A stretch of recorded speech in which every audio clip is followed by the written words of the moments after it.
Pagi itu, Bank Mandala Utama Cabang Cempaka Raya terlihat sibuk seperti biasa. Orang-orang berlalu lalang, mengantre di mesin antrean otomatis, duduk menunggu panggilan, atau berdiri di depan loket layanan. Sebuah ruangan ber-AC yang nyaman, rapi, dan teratur, setidaknya untuk sebagian orang. Seorang pria tua dengan kemeja putih yang sudah agak kusut dan celana panjang sederhana melangkah masuk ke dalam bank. Langkahnya pelan, namun wajahnya tenang. Di tangannya tergenggam sebuah map lusuh yang terlihat penuh dengan dokumen. Tak ada yang istimewa dari penampilannya, dan mungkin karena itu pula, tak banyak yang memperhatikan kehadirannya.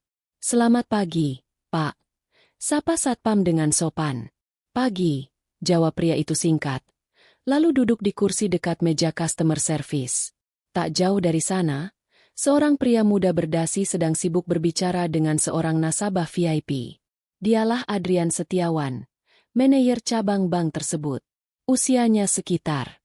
Adrian Setiawan, manajer cabang Bank Mandala Utama Cempaka Raya, adalah sosok yang dikenal perfeksionis, setidaknya menurut dirinya sendiri. Wajahnya selalu serius, jasnya selalu licin tak bernoda, dan cara bicaranya cepat dan penuh kepercayaan diri. Ia sering menilai seseorang hanya dari penampilan pertama. Di sudut ruangannya yang berlapis kaca, ia memperhatikan gerak-gerik para nasabah. Tatapannya berhenti pada pria tua berkemeja kusut yang duduk di ruang tunggu. Alisnya sedikit terangkat. "Pak Agus," panggil Adrian kepada salah satu customer service. "Itu orang tua siapa? Kenapa duduk di sana? Sudah daftar antrean?" Pak Agus menoleh ke arah pria tua itu dan mengangguk pelan. "Sudah, Pak," katanya mau ketemu manajer langsung. Adrian mengerutkan kening. "Ketemu saya? Siapa dia?" "Beliau tidak bilang, hanya minta waktu sebentar," jawab Pak Agus sambil canggung. Adrian mendecap pelan, lalu kembali menatap pria itu. Baginya, orang seperti itu biasanya datang dengan masalah sepele atau permintaan tidak masuk akal. Ia menganggap waktu dan energinya terlalu berharga untuk dihabiskan melayani orang yang bahkan tidak tahu cara berpakaian layak ke bank. Hampir 1 jam berlalu. Pria tua itu masih duduk dengan sabar di kursi ruang tunggu. Beberapa nasabah lain sudah datang dan pergi. Ia tak menunjukkan tanda-tanda gelisah, meski jelas ia sedang menunggu seseorang.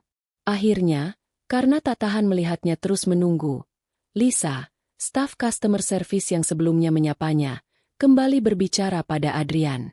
"Pak, maaf, tapi pria itu sudah menunggu cukup lama. Mungkin Bapak bisa sisihkan 5 menit saja," bisiknya. "Hati-hati." Adrian menghela napas panjang, seolah tengah diminta melakukan sesuatu yang sangat menyebalkan. "Baiklah, suruh masuk. Tapi cepat ya, saya nggak punya waktu banyak." Lisa mengangguk, lalu menghampiri pria tua itu. "Pak, silakan masuk ke ruang manajer."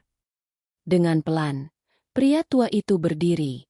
Ia menggenggam map lusuhnya lebih erat dan melangkah perlahan masuk ke ruang manajer. Beberapa mata memperhatikan, sebagian dengan penasaran, sebagian lagi dengan simpati.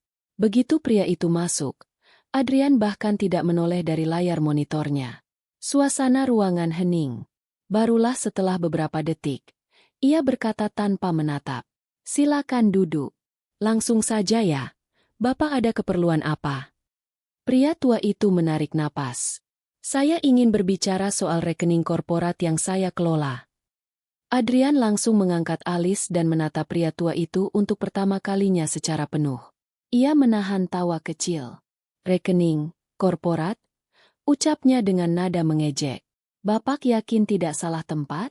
Ini bank, bukan pos ronda." Pria tua itu menatap Adrian dengan tenang. "Saya paham. Tapi saya tidak salah tempat. Saya ingin memastikan beberapa data terkait rekening perusahaan kami." Adrian memotong. Suaranya mulai naik. "Pak, maaf ya. Saya tidak tahu siapa Bapak. Tapi jujur saja, kalau dari penampilan, Bapak bahkan terlihat seperti belum mandi. Perusahaan apa yang percaya Bapak kelola rekeningnya?" Hening sejenak. Pria tua itu hanya menatap Adrian dengan mata yang dingin dan dalam. Bukan marah, bukan sedih, tapi menilai. Dan untuk pertama kalinya, Adrian merasa tak nyaman. "Nama perusahaan Bapak siapa?" tanya Adrian akhirnya. Nada suara masih meremehkan. Pria itu membuka map lusuhnya perlahan. Tangannya gemetar sedikit, bukan karena takut, tapi karena usia. Ia mengambil selembar dokumen dan meletakkannya di meja Adrian. PT. Sumber Karya Persada. Adrian yang semula tidak terlalu peduli, tiba-tiba membelalakan mata. Ia mengenali nama itu. Itu salah satu klien terbesar di pusat kota. Jumlah tabungannya miliaran, dan transaksinya bernilai ratusan juta setiap minggu. Bahkan kantor pusat mereka berada dalam daftar mitra prioritas bank. "Maaf," Bapak bilang. "Bapak dari PT Sumber Karya Persada?" Suara Adrian mulai ragu. Pria tua itu mengangguk pelan. "Saya komisaris utama. Dan saya datang hari ini tanpa janji. Untuk melihat seperti apa pelayanan bank ini terhadap orang-orang biasa." Adrian terdiam. Napasnya tertahan. Wajahnya pucat. Dan seketika, ruangan itu menjadi sangat sunyi. Adrian menatap lembar dokumen di depannya, matanya bergerak cepat menelusuri logo, nama perusahaan, dan tanda tangan basah di pojok kanan bawah. Tanda tangan itu cocok dengan nama yang baru saja disebut pria tua di hadapannya. Bapak Haji Iskandar Ramli, Komisaris Utama PT Sumber Karya Persada. Nama itu bukan nama sembarangan. Adrian pernah menghadiri rapat internal yang membahas kemitraan besar dengan perusahaan tersebut. Ia bahkan masih ingat bagaimana atasannya di kantor pusat menyebut nama Iskandar dengan penuh hormat. Namun sekarang, pria itu duduk di depan Adrian dengan kemeja kusut dan map lusuh. Dan baru saja, Adrian, tanpa tahu siapa dia, telah menghinanya terang-terangan di ruang manajernya sendiri. Saya mohon maaf, Pak. Saya tidak tahu kalau Bapak." Iskandar mengangkat tangan, menyela dengan tenang. "Tidak perlu membela diri, Pak Adrian. Saya tidak datang untuk diperlakukan istimewa. Saya hanya ingin melihat, apakah orang biasa pun masih dihargai dengan martabat di tempat ini." Suara pria tua itu datar, tanpa intonasi marah. Tapi justru disitulah letak kekuatannya. Kalimatnya seperti tamparan pelan yang menyakitkan, menyentuh langsung harga diri Adrian. Adrian merasa kepalanya berputar. "Pak, saya benar-benar menyesal. Kalau saya tahu." "Justru itu masalahnya, Pak Adrian," potong Iskandar pelan. "Anda hanya tahu cara bersikap baik pada orang yang Anda anggap penting. Dan Anda salah menilai saya hanya karena penampilan." Di luar ruangan, Lisa dan beberapa staf lain memperhatikan dari balik kaca transparan. Mereka melihat gestur Adrian yang kini membungkuk, wajahnya panik, dan pria tua yang tetap duduk tenang, seperti raja yang tengah mengadili bawahannya. Iskandar berdiri perlahan. "Saya akan berbicara langsung dengan kantor pusat soal kelanjutan kerja sama kami. Tapi bukan itu yang penting saat ini." Ia memandangi ruangan itu sejenak, lalu menatap Adrian dengan sorot tajam. "Saya hanya ingin Anda tahu, hari ini Anda mengajarkan saya satu hal, bahwa integritas seseorang tidak ditentukan dari jasnya, tetapi dari sikapnya." Lalu pria tua itu melangkah keluar. Adrian berdiri kaku, tak tahu harus berkata apa. Semua kata-kata telah berubah menjadi senjata makan tuan. Dan dalam hatinya, ia tahu, kesalahan itu tidak akan mudah dimaafkan. Setelah Iskandar keluar dari ruang manajer, suasana kantor cabang mendadak berubah. Para staf yang semula diam kini mulai berbisik-bisik. Beberapa bahkan terlihat gelisah, bukan karena takut pada pria tua itu, tapi pada apa yang mungkin akan terjadi setelahnya. Adrian masih berdiri di tempatnya, tubuhnya tegang, wajahnya pucat.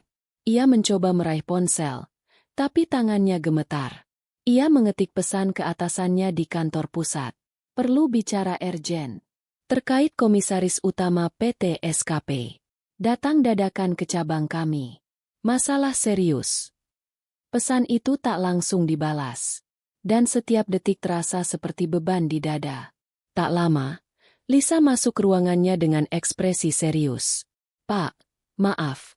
Tapi, tadi beberapa nasabah melihat dan mendengar sebagian percakapan Bapak dengan Pak Iskandar. Ada yang merekam. Dan sepertinya sudah beredar di media sosial. Adrian membalikkan tubuh. Apa? Rekaman? Diunggah kemana? Lisa membuka ponselnya dan memperlihatkan sebuah video berdurasi 45 detik. Di dalamnya, suara Adrian terdengar jelas saat berkata, "Perusahaan apa yang percaya Bapak kelola rekeningnya?" Lalu terdengar suara Iskandar yang tenang menyebut nama perusahaannya. Di akhir video, ada caption yang berbunyi, "Inilah hasil menilai buku dari sampulnya. Hati-hati dengan jabatanmu, Pak Manayer." Video itu sudah disukai ribuan orang, dengan ratusan komentar pedas. Sebagian besar mengecam sikap angkuh manajer bank yang mempermalukan nasabah tua. Beberapa bahkan menyebut langsung nama Adrian, karena wajah dan nama cabang terlihat jelas di rekaman. Ini bisa jadi masalah besar, gumam Adrian. Dan benar saja. Tak lama kemudian, panggilan dari kantor pusat masuk. "Adrian, apa yang kamu lakukan? Kamu sadar siapa yang baru saja kamu permalukan? Kami hampir menutup kerjasama senilai miliaran. Bereskan ini segera. Atau kamu akan kami tarik dari cabang besok pagi." Adrian tak bisa berkata apa-apa. Keringat dingin mulai membasahi punggungnya. Dalam sekejap, reputasi yang ia bangun bertahun-tahun mulai runtuh hanya karena satu kesalahan, meremehkan orang yang tampak biasa. Tapi badai belum selesai. Iskandar belum benar-benar pergi. Dan pelajaran paling pahit masih akan datang. Pintu masuk bank kembali terbuka. Adrian, yang sedang duduk dengan wajah muram dan kepala tertunduk di ruangannya, tak menyadari apa yang sedang terjadi di luar. Beberapa staf mendongak kaget. 2 mobil hitam berplat khusus terparkir tepat di depan bank. Dari dalamnya keluar 3 orang pria berjas formal. Salah satunya mengenakan pin kecil di kerah, lambang direksi dari kantor pusat Bank Mandala Utama. Dan di belakang mereka, berjalan kembali masuk dengan langkah tenang, Iskandar Ramli. Lisa buru-buru memberitahu Adrian, suaranya gugup. Pak Iskandar kembali." Dan beliau datang dengan orang-orang dari kantor pusat. Adrian merasa lututnya lemas. Ia bangkit dari kursi, bergegas keluar, dan hampir menabrak pintu kaca saat melihat siapa saja yang datang. Pak Darmawan, Direktur Operasional Kantor Pusat, berjalan paling depan. Wajahnya datar, matanya menyapu ruangan, lalu berhenti pada Adrian. "Pak Adrian, ke ruang rapat. Sekarang," ucapnya singkat. Adrian hanya bisa mengangguk. Ia seperti anak sekolah yang tertangkap mencontek di depan kepala sekolah. Semua mata memandangnya. Di ruang rapat, suasana mencekam. Adrian duduk di seberang Pak Darmawan dan Iskandar. Sementara 2 orang lain hanya memperhatikan diam-diam. "Pak Iskandar tidak datang sebagai nasabah biasa hari ini," kata Pak Darmawan. "Beliau sedang melakukan audit pelayanan pelanggan secara rahasia. Atas permintaan pribadi beliau sendiri, sebagai pemilik salah satu mitra strategis bank ini." Adrian menunduk dalam. "Dan berdasarkan yang kami lihat dan dengar, termasuk dari rekaman video, perlakuan Anda tidak hanya mencoreng nama pribadi, tapi juga merusak citra institusi kami." Suara itu dingin, tajam, tanpa emosi. Adrian mencoba bicara. Saya benar-benar tidak tahu, Pak. Kalau saya tahu siapa beliau." Iskandar akhirnya bicara, lembut tapi menusuk. "Itu justru masalahnya, Adrian. Anda hanya tahu menghormati orang berdasarkan siapa dia. Tapi Anda tidak tahu bagaimana memperlakukan manusia sebagai manusia." Adrian tak tahan lagi. Ia bangkit dari kursinya. Dan tanpa aba-aba, ia berlutut. "Pak, saya mohon maaf. Saya sadar saya salah besar. Saya mohon, beri saya kesempatan untuk memperbaiki semuanya." Seluruh ruangan terdiam. Tak ada yang menyangka manajer yang biasanya arogan dan dingin bisa sampai seperti ini. Iskandar memandangnya beberapa saat, lalu berkata dengan sangat pelan, namun tegas, "Maaf bisa diberikan. Tapi kepercayaan butuh waktu panjang untuk dikembalikan." Adrian menunduk lebih dalam, hampir menyentuh lantai. Dan di detik itu juga, Untuk pertama kalinya dalam hidupnya, ia sujud minta maaf bukan kepada atasan, bukan karena pekerjaan, tapi karena harga diri orang lain yang telah ia injak. Kabar tentang kejadian di Ban Mandala Utama Cempaka Raya telah menyebar luas. Video yang merekam perlakuan Adrian pada Komisaris Iskandar menjadi viral di berbagai platform. Bahkan beberapa media nasional mulai menyoroti kasus tersebut sebagai bentuk kegagalan layanan publik dan diskriminasi terhadap warga senior. Nama Adrian mencuat di internet, bukan sebagai bankir teladan, tapi sebagai simbol arogansi jabatan. Di kantor pusat, rapat darurat digelar. Sebagian jajaran senior mendorong agar Adrian segera diberhentikan sebagai bentuk pertanggungjawaban moral. Namun sebagian lainnya, atas permintaan langsung dari Pak Iskandar, meminta penyelesaian yang lebih beradab, memberi kesempatan Adrian belajar dari kesalahannya. Di sisi lain, di rumahnya, Adrian hampir tak bisa tidur. Istrinya mencoba menenangkannya, namun ia sendiri tahu suaminya tengah berada di ujung jurang. Apapun keputusan mereka, kata Adrian pelan malam itu, aku akan menerimanya. Aku sadar betapa buruknya sikapku. Esok paginya, Adrian kembali ke kantor cabang. Bukan sebagai manajer penuh kuasa, tapi sebagai pria yang membawa beban rasa malu. Ia berjalan masuk dengan wajah lesu, dan seluruh mata pegawai tertuju padanya. Namun bukan sorotan hormat seperti biasanya. Kini, pandangan mereka adalah penghakiman diam-diam. Lisa, yang biasanya menyapanya dengan ramah, hanya menunduk tanpa berkata. Satpam yang dulu sigap membukakan pintu, kini hanya berdiri diam. Bahkan staf baru yang biasa grogi saat dia lewat, kini berani memandang langsung, bukan dengan takut, tapi dengan kecewa. Satu persatu, Adrian merasakan dinginnya ruang kerja yang dulu ia kuasai. Saat ia duduk di ruangannya, ia mendapati map kecil di mejanya. Sebuah memo dari kantor pusat. Mulai hari ini, Anda dinonaktifkan sementara dari posisi sebagai manajer cabang. Kami akan mengadakan evaluasi performa dan pembinaan sikap kerja sebelum keputusan akhir dikeluarkan. Harap bekerja sama dengan tim pembinaan dari pusat mulai minggu depan. Di bawahnya, tertera tanda tangan. Iskandar Ramli. Adrian menggenggam kertas itu erat-erat. Ia tahu, inilah puncaknya. Semua rasa malu, kecewa, dan kegagalan bertumpuk menjadi satu. Tapi anehnya, ia tidak marah. Karena untuk pertama kalinya, ia benar-benar menyadari, rasa malu yang datang karena kesalahan sendiri, adalah awal dari perubahan. 3 hari sejak dinonaktifkan, Adrian tetap datang ke kantor. Bukan sebagai manajer, tapi sebagai staf biasa. Ia tak lagi duduk di ruangan kaca berpintu, melainkan di meja kecil dekat ruang arsip.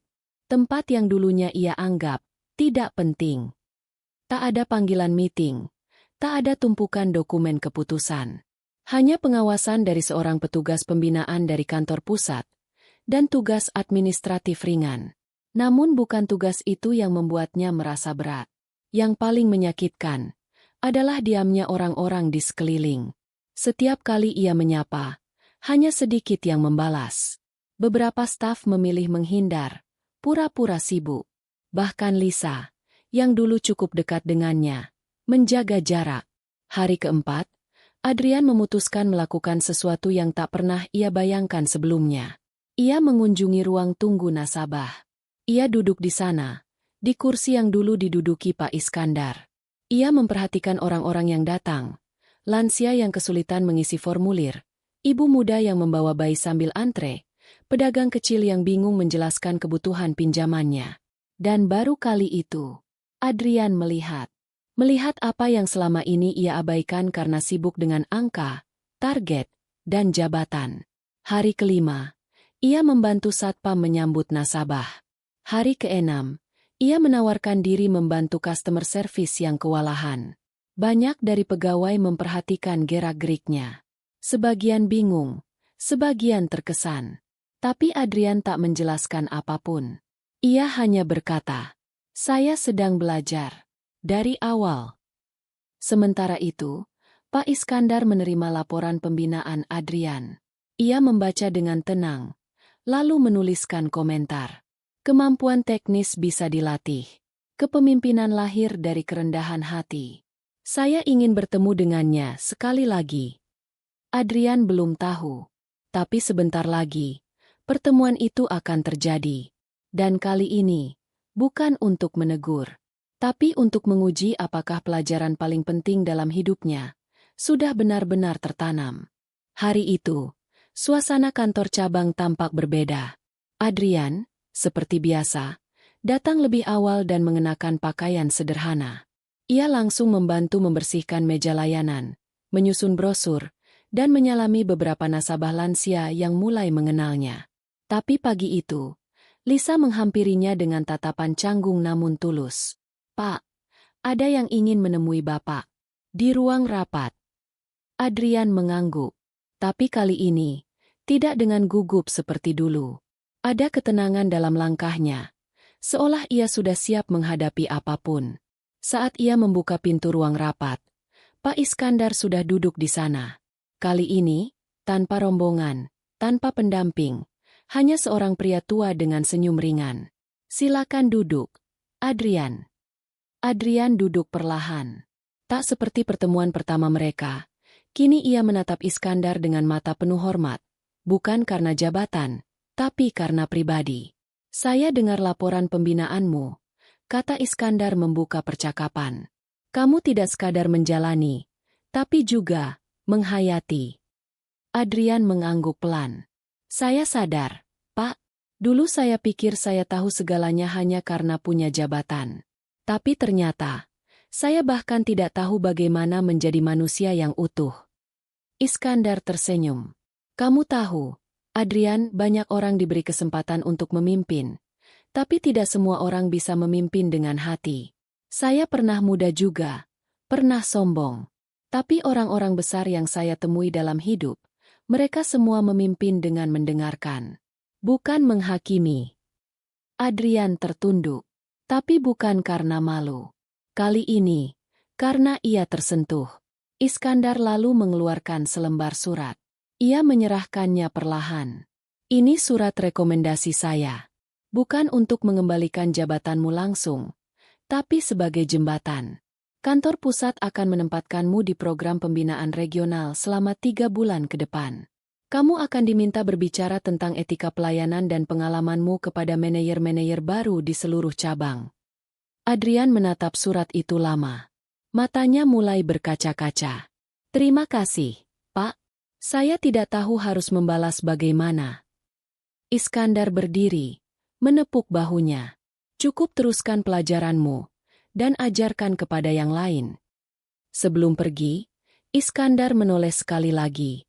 "Hari itu kamu menghina saya di depan umum. Tapi 10 menit kemudian kamu sujud minta maaf. Itu tidak menghapus kesalahanmu. Tapi itu menyelamatkan hati saya dari menjadi pendendam. Dan menyelamatkanmu dari menjadi orang yang tak bisa belajar." Adrian berdiri tegak dan membungkuk dalam. Bukan karena tekanan, tapi karena penghormatan. Dan pagi itu, langkah Iskandar keluar dari ban terasa seperti jalan pulang.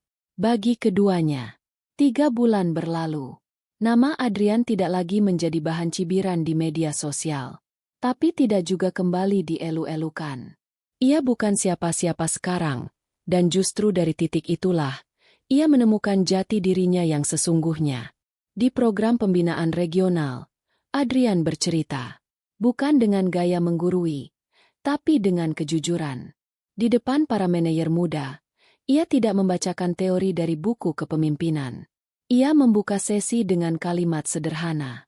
"Saya pernah meremehkan seseorang karena penampilannya. Dan saya kehilangan semuanya, hanya untuk menyadari bahwa pemimpin sejati tidak pernah memandang rendah siapapun, bahkan orang yang datang tanpa dasi."